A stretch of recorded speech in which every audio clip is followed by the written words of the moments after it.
మొక్కే కదా అని పీకేరో పీక కోస్తా అన్న మెగాస్టార్ డైలాగు చెట్లు నరకడం ఎంత నష్టమో మొక్కలు పెంచకపోవడం అంతే నష్టమని తెలియజేస్తుంది. వర్షాకాలం ప్రారంభమైంది. మనం ఎంత అభివృద్ధి సాధించినా వాతావరణాన్ని మంచిగా ఉంచకపోతే అనర్థాలు ఎన్నో. అందుకే ప్రభుత్వాలు, స్వచ్ఛంద సంస్థలు మొక్కలు పెంచండి బాబు అని ప్రయత్నాలు చేస్తున్నాయి. ఎన్నో వందల ఏళ్లు కలిగిన మొక్కలు ఇచ్చే ఫలాలు, పుష్పాదులు, ఆక్సిజన్ అనుభవిస్తున్నాం. భవిష్యత్తు గురించి వారు ఆ పని చేయకపోతే పరిస్థితి ఎంత ఘోరంగా ఉండేది. ఉన్నామా, తిన్నామా, కాలం గడిపామా కాదు, సమాజ హితమైన పనులు చేయాలి. పంచభూతాలు భగవంతుడు మనకిచ్చిన వరాలు. వాటిని సద్వినియోగం చేసుకొని స్వచ్ఛంగా భావితరాలకు అందించాలి. మొక్కలు మనకు నేస్తాలు. వాటిని పెంచండి, చల్లదనాన్ని వ్యాపింపచేయండి. చెట్లు గ్రహం యొక్క ఊపిరితిత్తులు లాంటివి.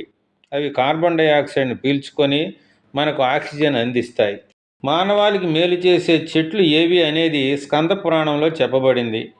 అశ్వస్థమేకం పిచుమందమేకం న్యగ్రోధమేకం దశతింత్రిణైకం కపిత్త జ్వల్వా మలకత్రయాంచ పంచామ్రవాపి నరకన్ పశ్యేత్.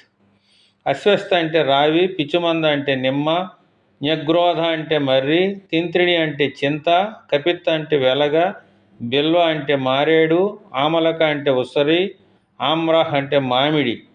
ఇవి ఎక్కువ ఆక్సిజన్ ఇచ్చేవి, మానవాళికి మేలు చేసేవి. ఇవి నాటి ఒక దిగుడు బావి నిర్మించి సంరక్షించిన వారికి నరకం చూడరు అని అర్థం. అలాగే మన ప్రతి ఇంటింట వెలిసినటువంటి తులసి మొక్క త్రిశక్తి స్వరూపిణిగా పూజించబడుతుంది. అలాగే మొక్కల యొక్క ప్రయోజనాలు మనం తెలుసుకుంటే గాలి నాణ్యత పెంచుతుంది, నీటిని సంరక్షిస్తున్నాయి, నేల కోతను అరికడుతున్నాయి, వాతావరణాన్ని మెరుగుపరుస్తున్నాయి, వన్యప్రాణులకు ఆశ్రయం కలిగిస్తున్నాయి, మనకు ఆహారము కలప వంటివి ఇస్తున్నాయి. గ్రంథాలలో రావి చెట్టు రాజు అని పిలుస్తారు. మూలే బ్రహ్మ, చర్మం విష్ణు, శాఖ శంకరమేవచ, పత్రే పత్రే సర్వదేవాయ వృక్షరాజ్ఞో నమోస్తుతి అన్నారు. మూలం బ్రహ్మ, కాండంలో విష్ణువు, శాఖలలో శంకరుడు, ఆకులలో సర్వదేవతలు నివసిస్తారు. కనుక రావి చెట్టు పూజనీయురాలు. రావి, మోదుగ, వేప వంటి మొక్కలు నాటాలి, లేకపోతే కరువు సమస్య పెరుగుతుందట.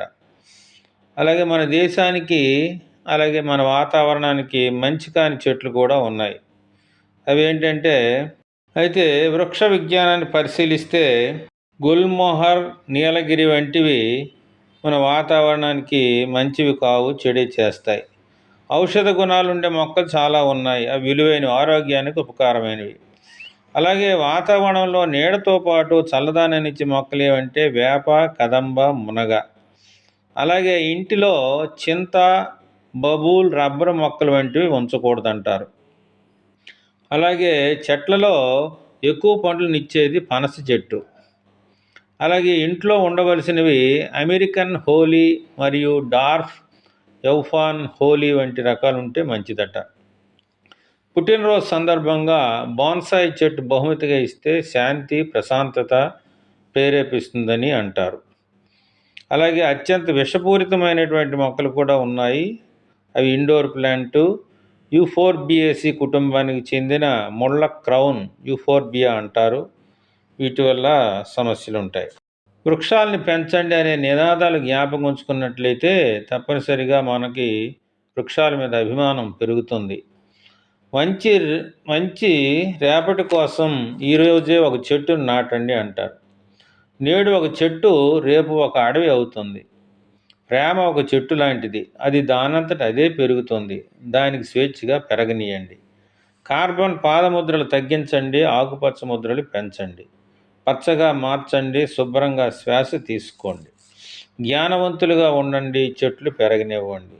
చెట్లు జీవితాలను మెరుగుపరుస్తాయి. అడవులు తరిగిపోతున్నాయి. కొన్ని దేశాల్లో కార్చిచ్చి దహించి వేస్తుంది. మరికొన్ని దేశాల్లో స్వార్థపరులు వృక్షనాశనాన్ని కోరుకుంటున్నారు డబ్బుల కోసం. శరవేగపు మానవ జీవితంలో వృక్షాలు వందల ఏళ్ళైనా నిర్లక్ష్యంగా, నిర్దాక్షిణ్యంగా కొట్టి స్వప్రయోజనాలకు వాడుకుంటున్నారు. మొక్కలు తరిగి ఎడారైతే ఎంత ఘోరంగా ఉంటుందో ఊహించండి. అందుకే వీలైనంత ప్రతి ఒక్కరూ మొక్కలు నాటండి. ఈ వీడియో నచ్చితే లైక్ చేయండి, షేర్ చేయండి, కామెంట్ చేయండి. వృక్షో రక్షతి రక్షితః.